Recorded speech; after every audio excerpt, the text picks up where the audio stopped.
of the MPP have always been resolute in our conviction that the peace of this country is more important and is paramount, and that an election campaign is the contest of ideas in the quest of the people's mandate to form a government and lead this country. Our flag bearer has always embodied this important principle, and we will continue in this path.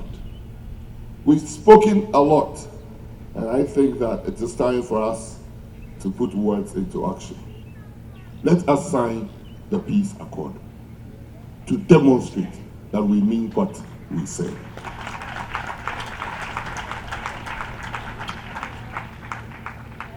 We are here today to advocate, to urge us, to speak to ourselves that peace is important. But sometimes God allows us to see the contrast between peace and chaos. The Bible talks to us in Matthew when Christ the Lord was asleep and the storms were raging. And the disciples went to say, "Master, don't you care about us while we perish?" Christ woke up and said, "Peace be still." Children of God should stand up and say, "Peace be still." The peace of God that passes all understanding is what we need. Coming to stand on this platform and advocating for peace, while at the same time beating war drums in parts of the country, is not possibly correct. As I speak, Boko is on fire. But as I speak, vigilante groups are gathering in my own Ashanti region. For what purpose, I don't know. Against laws that we have passed in this country against vigilantism and everything else.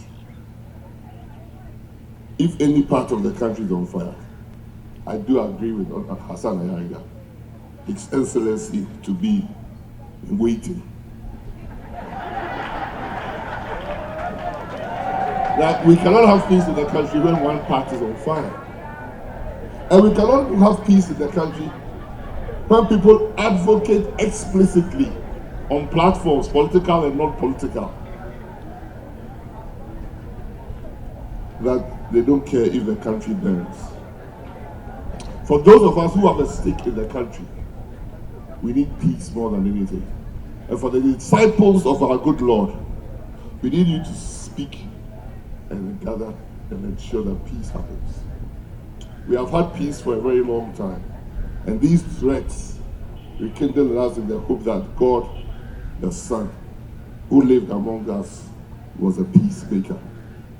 Almost all the religions that are gathered here claim to be peacemakers. The Muslim religion, the Christian religion, and whatever.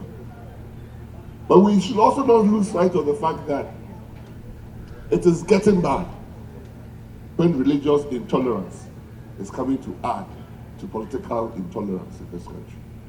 People, supposedly pastors and Christians, are beating the war drum.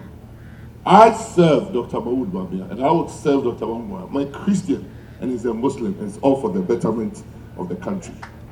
Nobody should advocate for himself a peacemaker, and that if it is not him, Ghana should burn. We are a religiously tolerant people. We have been religiously tolerant since the golden times, or Gold Coast days through Ghana to now. Let us not add to the fire with religious intolerance. That was a sure recipe for a country that will be in chaos. We are willing and ready not only to speak about peace, but to sign the peace accord and ensure that as a government, if the laws don't work, others should work and give us peace. God bless us all.